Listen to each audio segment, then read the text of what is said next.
Hi Goat Enthusiasts. It's Mick and Heather from the Family Funny Farm. We're here with Cindy and Gary from Braley Farms. Move over there. They're the new proud owners of our baby goats here. So they had a bit of a calamity yesterday. Sweet little Eleanor here. She had a slight accident, as you can see. She broke her leg.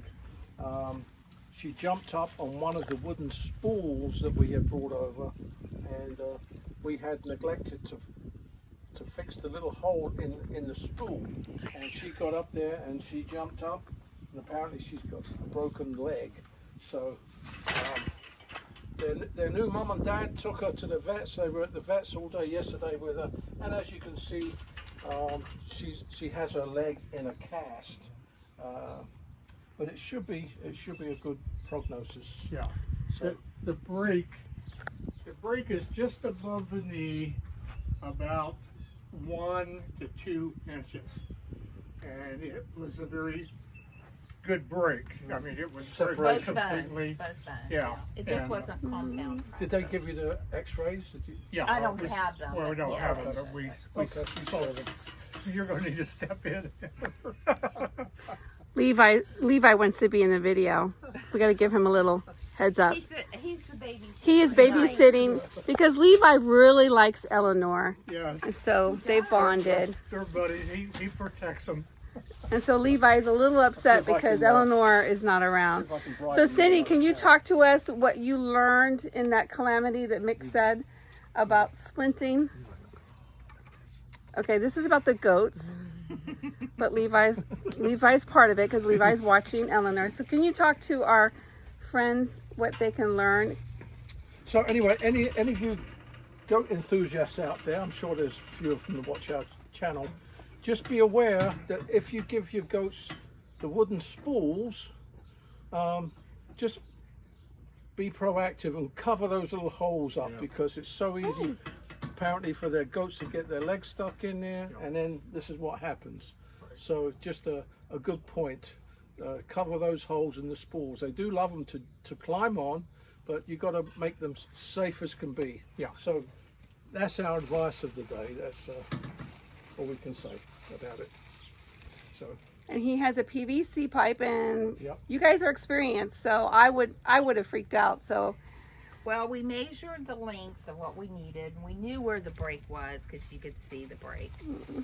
And the PVC was, I'm not sure what the diameter of it was, but This is an inch and a it's like quarter. inch Oh, and a- right inch and a here. half. We just kind of Cut it down. determined what size she needed to cover that. Her legs fairly small, and so we had a piece of PCV type.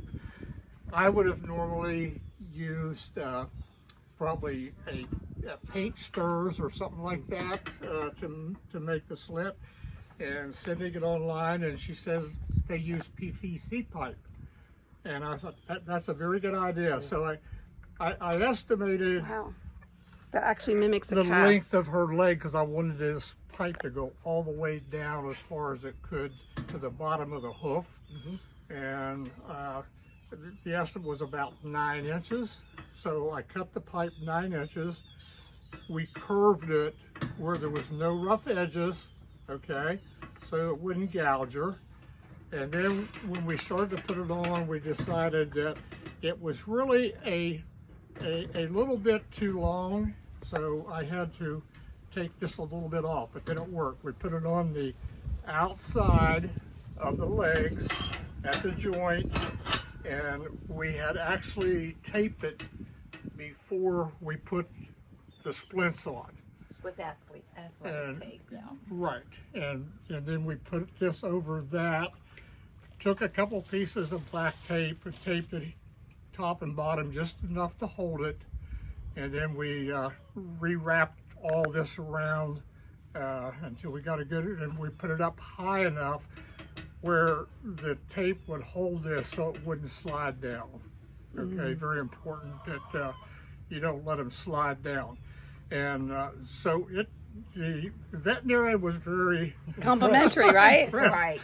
I used some batting, some quilting batting around the edges you know, I tucked it down in so it wouldn't rub her. Okay.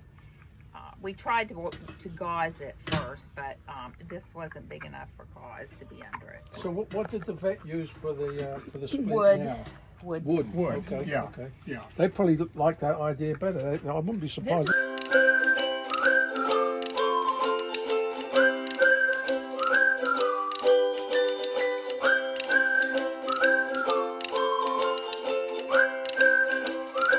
So Gary was explaining how they covered the hoof, Wet with the rain. and Cindy was giving us a sweet story. She's had experience. They both have had experience with livestock. But can you tell our audience that you're going to go back every 8 weeks? Is that what you said? And Every week. Every splint it because she's growing. She's a young baby, and And it's just a splint, it's not a cast. If she'd have been older, they would have put a cast on her leg to keep it immobile. It's got a lot of bearing, but there's just a little bit of a place there. But that will all calcify and build it.